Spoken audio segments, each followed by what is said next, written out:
And bumili kami nitong strawberry chocolate. So tikman natin. Guys, medyo nagutom kami kakaikot-ikot. So napadaan kami dito sa may Borough Market. Yung Borough Market dito is sikat din na mga food stall dito sa London. So kapag nagugutom ka at saka hindi mo alam kung ano yung gusto mong kainin, maraming options dito at iba't iba, parang international. So parang United Nation dito. So mag-ikot-ikot tayo, tingnan natin kung ano yung pwede natin kainin. Lalo na ngayon gutom na ako. So let's go, hanap tayo. Sobrang daming tao dito guys. And sobrang daming mong pwedeng kainin. Ito, may mga sweets dito. Kanina meron dong mga wine, mga drinks. Ito, coffee. Tapos may mga tinapay dito. Kita nyo guys, sobrang daming tao. So, expect nyo lang ito kapag pupunta kayo dito. Lalo na ngayon weekend kasi.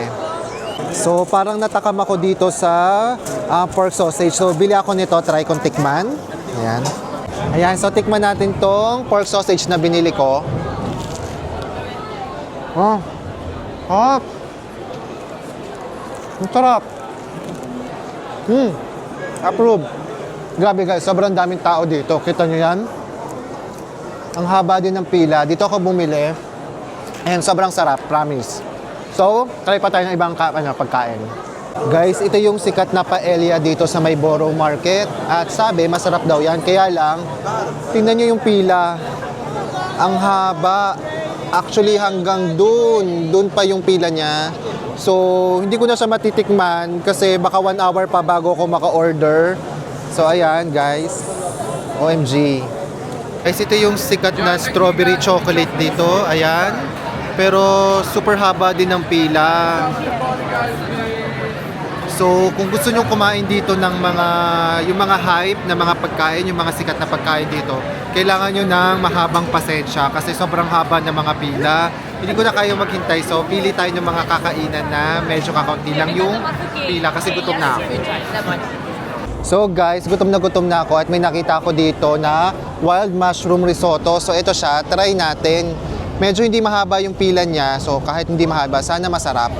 So ito siya. Medyo mainit pa.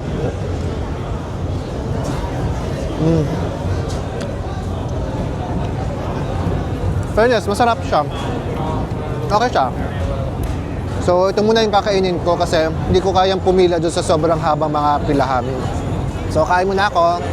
So hindi rin kami nakatiis and bumili kami nitong strawberry chocolate. So tikman natin. Actually sikat na sikat to dito sa Borough Market. Ito ang haba ng pila dito. So tingnan natin kung masarap talaga siya.